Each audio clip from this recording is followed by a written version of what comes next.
The last 2 episodes of Maybe God dealt entirely with the spiritual, supernatural world. John Burke, who wrote Imagine Heaven, introduced us to a world that we can't see, which he's experienced by proxy by studying over 1,000 near-death testimonies. We heard 3 of those incredible stories on the podcast, but some people don't have to die and come back to life to experience the other side. Jonas Elrod claims to experience both the physical and the spiritual world on a daily basis. I see spirits and I see auras and I see energetic forms. There's something real out there, whether you want to call it God or divinity or a light bulb. I know there's an afterlife and I know there's something else. 14 years ago, Jonas was a documentary filmmaker living in Los Angeles when he started seeing, out of the blue, another world around him. One day, out of nowhere, something very strange happened to me.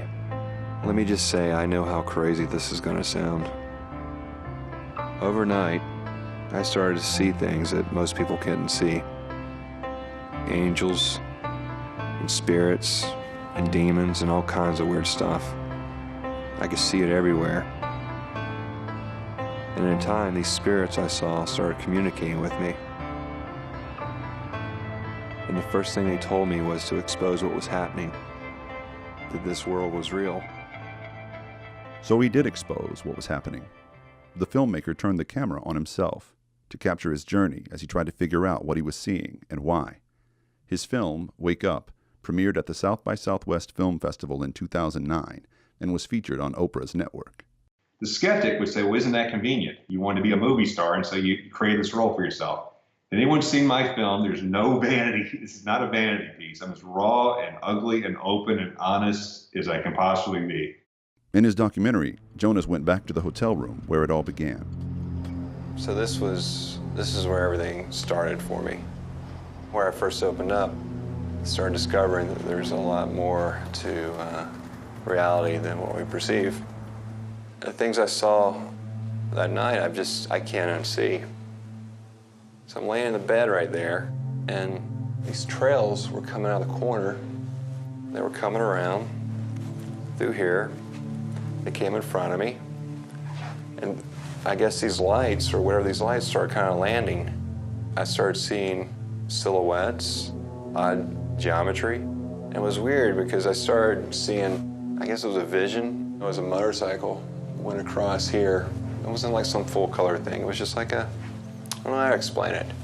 And then it stopped and it started spiraling and it hit the ground. For months, Jonas was struggling to understand what was happening to him, and he only opened up to one person about these experiences, his close friend, Rob. He was a man of science, and also he was either agnostic or atheist.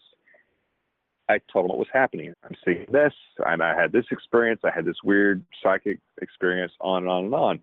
He was very patient, listened to all of this. And then one night we were getting ready to go to work the next morning to do a video shoot. I saw a large green ball of light coming out of his heart chakra and rush at me. I had no idea what a chakra was at that point, but that's what happened. And the next day, on the way to set, Rob got into a motorcycle accident, which ultimately led to his death. Jonas realized right away that the vision he'd had in his hotel room of a motorcycle crash was actually a premonition. Rob's death proved to Jonas that what he was experiencing was real. Are you nervous talking about this stuff? A little bit. Why? Self-conscious. Why? I don't want people to think I'm a freak. Confused and embarrassed, Jonas started visiting psychiatrists and neurologists to rule out any brain conditions. Well, tell me a little more detail what these experiences were like. Sometimes things will wake me up. Like what will wake you up? People that stumble into my bedroom. You mean these people, the images? I mean, they're people. I mean, they're spirits. They just don't have a body, but they'll wake me up, or it'll get freezing in the room, and I'll wake up, kind of have to deal with whatever it is, and go back to sleep. Well, now that you're here, are you having any of these experiences? Well, your head's blue. My head is blue? You have this blue energy coming outside your face, and someone's standing right there behind you. Not the camera woman? No. And something is standing next to me? Behind you. And describe what's standing behind me. It's just like it's a woman. It's, just a woman behind you. Is this real? Can you tell me? Doctors ruled out neurological abnormalities like a brain tumor, and psychiatrists weren't able to pinpoint the problem either. Doesn't sound like schizophrenia. He doesn't have a mood disorder. It's not a drug-induced state, which would be the most obvious explanation. So no, he doesn't fit neatly into any known psychiatric classification. I caught up with Jonas in Atlanta, where he lives with his wife, Mara. I still have sensations. I still see things. I still hear voices in my head, which is probably not what everyone wants to hear with the current climate, but it's normally really good stuff. I call it spirit guides or just higher guidance. Well, you hear things outside of yourself, though, right? Yes, I hear things and see things that help guide me along. I think most people have it. Mine just came out in a very giant technicolor way, which, obviously was very frightening at the beginning. I wonder what you think the average American today is missing out on by numbing ourselves or distracting ourselves, wrapped up in this, material existence of ours. What's the truth most people are missing? Oh, connection. I mean, it's just connection. I think we're all connected to God. And I think this is part of the same forces, and we're connected to each other. We're connected to God. So that's been my experience.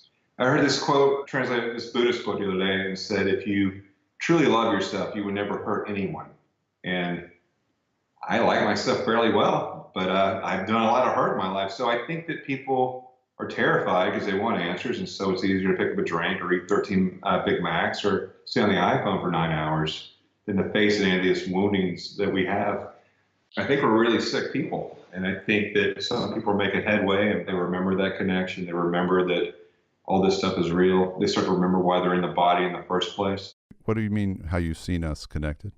Like if you could think of us as a glass of water, and if I were to take this water and pour it into an ice tray, it would freeze, and then it'd be 6, 8, 12 of us, right? Depending on the ice tray. However we are, we're part of God, or that source of that divinity, broken up to however 8 billion people on the planet.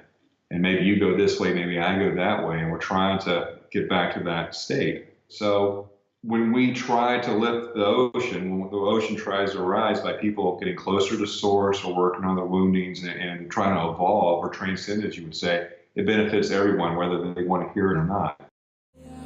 What's the most beautiful thing you've seen? Angels. Angels. What do they look like?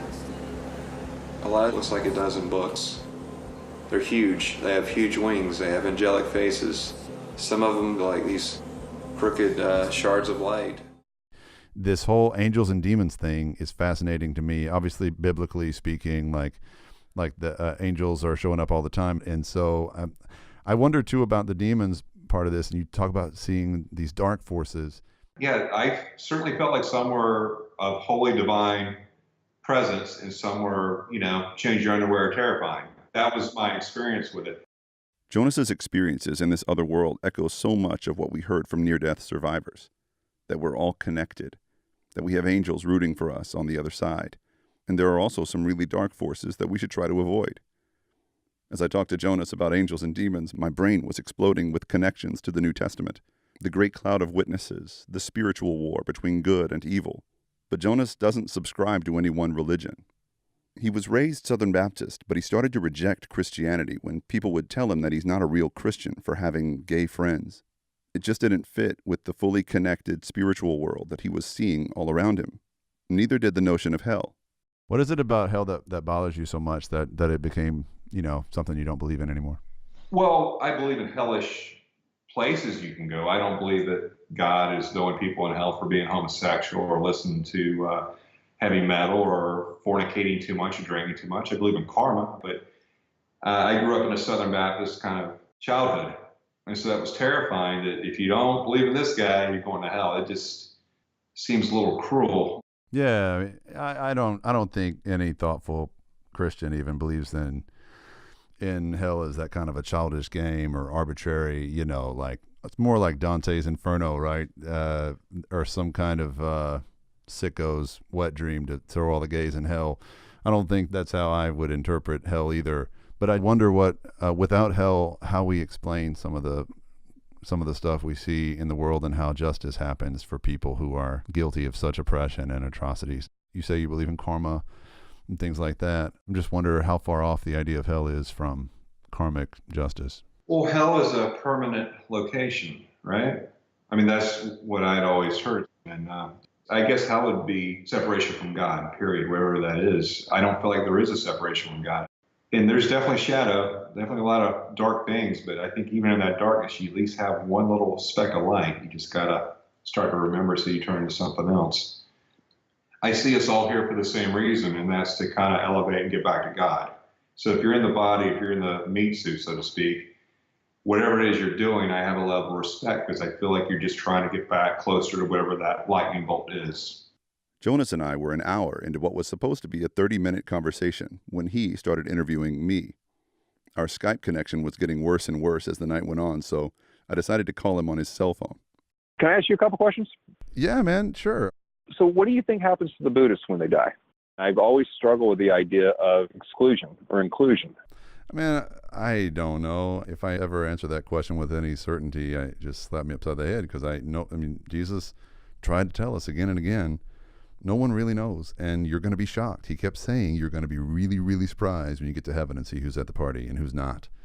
And, if he ever said any group of people in particular that's in danger of hell, it wasn't the Buddhists. It was the hardcore religious guys, like in his camp. And so the reason I don't want to just answer that question directly is because either way it goes, I'm speaking out of ignorance and or putting myself in a Pharisaic, camp where I don't want to be, because Jesus didn't. Fair enough, yeah. Jesus didn't have a lot of good things to say about it. But listen, I hope there's, yoga going on in heaven?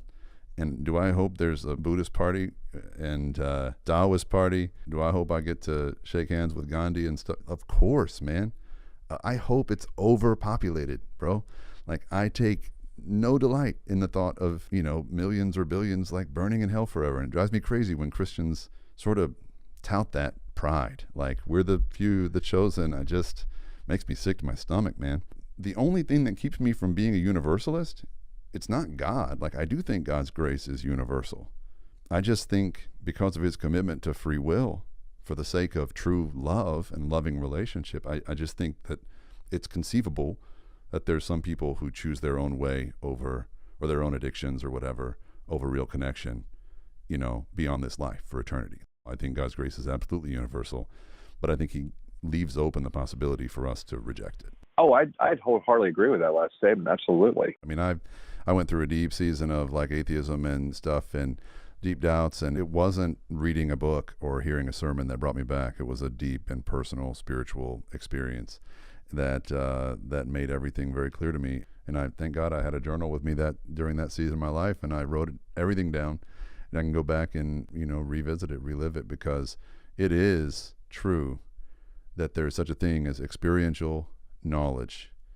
And we can have an experiential knowledge of God that is every bit as legit as intellectual or academic knowledge, if not more so. Oh, God bless. I really enjoyed talking to Jonas, but his story is just another painful reminder of how many gifted, big-hearted people have grown up in churches, only to be chased away from God by the hypocrisy of some Christians. When you hear him talk, you have to wonder if he would be an atheist today, if not for the times that he saw and felt firsthand the love and connectedness of God. In conversations like this, it's really important for those of us who are Christians to be quick to listen and slow to speak, quick to understand and slow to anger. Whether you're talking to somebody who sees auras and spirits, or somebody who is gay, or somebody who disagrees with everything you stand for, always remember there's a story behind their story. There are good reasons why they became who they are today. And if you're a Christian, your only job is to love the person in front of you. And that's it. I want to thank Jonas Elrod for sharing part of his story with us. And I want to thank you, our Maybe God listeners, for all your enthusiasm and for sharing this podcast with your friends and your family. Our team has been working really hard on our next full episode about the 1-year anniversary of Hurricane Harvey. You can look for that to drop sometime next week. Thank you for your subscriptions and your reviews. And most of all, Thank you for listening to Maybe God.